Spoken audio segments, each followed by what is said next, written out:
What are the things to check while buying a car in Kenya? The first thing is checking out the engine, because they actually say that the engine is the heart of the car. Well, the car might have the best looks when it comes to the exterior, but the engine is as good as the car has to look, because of course you can buy something that really looks new, but if it can't move, well, what is the purpose of that car?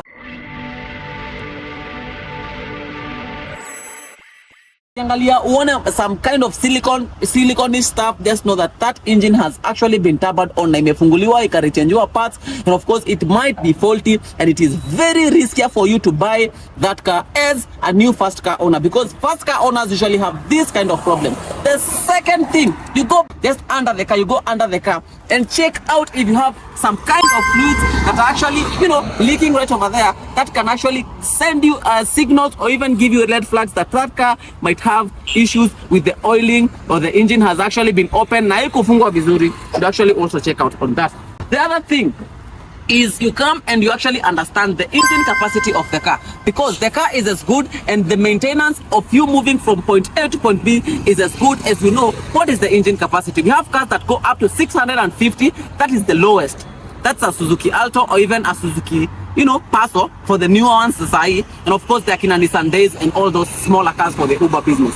Then we have the Toyota Vitz that goes up to like 1,000. The minimal Toyota Vitz has 1,000 cc. That's also a very small engine that can give you, daily drives here and there, but not ferrying cargo, heavy loads right over here. And of course, we also have cars that go up to 2,500, 2,000. That's a Subaru Outback, and 2,500 cc. That's a Nissan Skyline, a Lexus, the sedan one, and of course the Toyota Marcus and the Toyota Crown. And of course, we have now cars that give you even more than 4,000 cc, giving you more power, more capability while still on the road. But when it comes to consuming fuel, well, they will also, demand more from your pocket. That is also something that is very essential for a first-time car buyer to also put into consideration. You check, the second thing that you check is the model and the year of model of this particular one here. Like this logo tells me that automatically this is a Subaru. Which Subaru is this? This is a Subaru Impreza. And of course, there are so many Subaru Impreza. There's a Subaru Impreza for 205, for 206, for 207, for every company releases a new year of model of a certain specific car every single year. The older the year of model, the cheaper the car is gonna be. The newer the year of model, the more expensive the car is gonna be. So that is also very essential for you. So that actually you can also get to define what's the price of a car, because they vary. Someone can sell you a car, a 2002 a Subaru Impreza, the same as a 2005 Subaru Impreza. Well, there have to be a very big age, not age, but a pricing gap has to be there. And of course, come, and then there's this whitish stuff right over here, and then it has all the details of the car, from the year of model to from the country it was actually published. So let no one fool you, let no one lie to you. All the details are actually there. But of course, if you want to even confirm even more details, you can go to your logbook, the one that you are given, the paperwork that you are given whenever you acquired this car, that has your name and the one that says who's actually the owner of the car. Then you can confirm all the details from there, the model and the year of model, and of course emphasizing more on the model. Now this is the most important stuff. Different models of cars, like we have, let me name a few. We have Toyota, we have Nissan, we have Mercedes, we have Subaru, we have Peugeot, we have Chevrolet, and all of those, name them.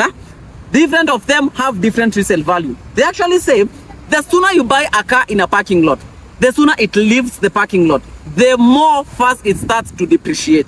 So more cars in Kenya have more resale values. More expensive cars in Kenya have the worst resale value. Like Mercedes and BMW, they have the worst, and also even a Range Rover. The luxury cars, just to educate you guys, they have the worst resale value.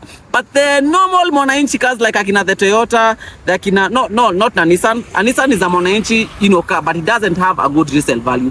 The Akina Toyota are the ones that has one of the best resale value. It is a car that you would want to sell today, and in a span of 2, 3, 4 days, a buyer is actually up on the table, tabling you, an offer, and then if you guys come into an agreement, it is a car that you can sell without too much stress, even without being a dealer. Well, the other thing to check is the mileage versus the condition of the car. Well, let's talk about the mileage first. The more the mileage, the more that car might have been to the worst roads in Kenya, because gari iko na mileage ya 300,000 na kuna mtoko na ya 50,000. Well, can you compare the two units? That unit imemaanisha imetumika, imeserve that family vizuri sana. And of course, with the higher mileage, it also gets to depreciate, because that means they have used that car more. Well, you might have two 2005 Subaru Imprezas the same year of model, the same car. Well, but one has a higher mileage and the other one has a lower mileage. The lower mileage has to be, a bit higher when it comes to the pricing part, and of course the one with the higher mileage has to be, cheaper, because that means that car has been used more.